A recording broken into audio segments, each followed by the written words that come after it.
Next up on the mic, I met this man 20 years ago when I was doing the poetry circuits. And I completely ran out of juice with the poetry thing, but he's still going strong, entertaining us with his poetry and his creative works and his art. And another one of my very good friends, Chris Vannoy. Vannoy! 'Twas Bolduc, and a slithy toves did gyre and gimble in the wave. Oh, mimsy were the borough groves and the moon ras out gave. Beware the jabberwock, my son, the jaws that bite, the claws that catch. Beware the jub-jub bird, and shun the frumious bandersnatch. To be or not to be, that is the question. Whether 'tis nobler in the mind to suffer the slings and arrows of outrageous fortune, or to take up arms against a sea of troubles and by opposing in them to die, to sleep, perchance to dream, aye, there is the rub. For in that sleep of death what dreams may come. When we have shuffled off this mortal coil must give us pause, there is the respect that makes calamity of so long life. For who would bear the whips and scorns of time, the oppressor's wrong, the proud man's contumacy, the pangs of a despised love, the law's delay? The insolence of office, the spurns that the patient merit the unworthy takes, when he himself might his quietus make. What a bare bodkin, for who would foremost bear to grunt and sweat under a weary life, but that the dread of something after death, something from whose bourne no traveller returns?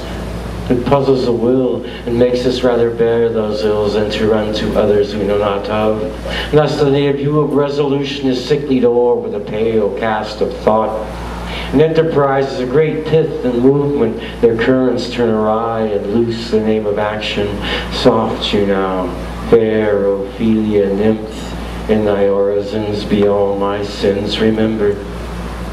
Thank you, Shakespeare, and Lewis Carroll. Let me see, how about, she wears her depression like a thrift store overcoat, dirty at the elbows from crawling over nightmares in small, locked rooms that won't let her out. In her mind she bounces Philly to D.C. on a train, drunk and swerving. Her hollow laughter echoes over the intercom, broken only by announcements of unfamiliar towns with Spanish-sounding names. Poverty and palm trees blur into Prozac from TJ, one pill left when she needs 3.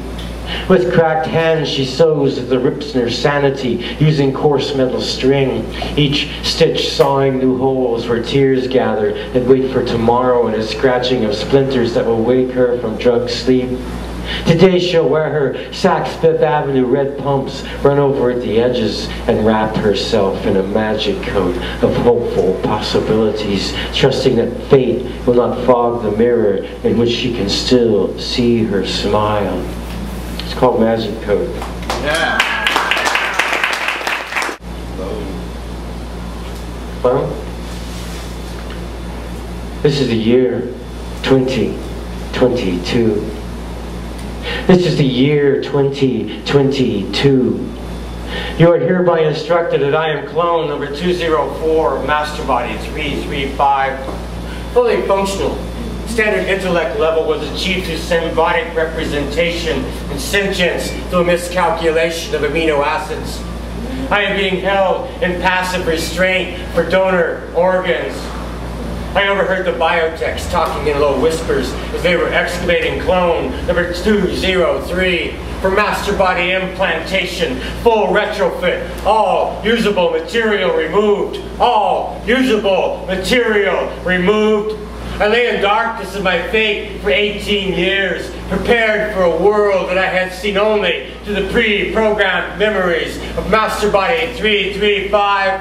I am being kept alive for donor organs. For donor organs, I stand before you now to plead for my life.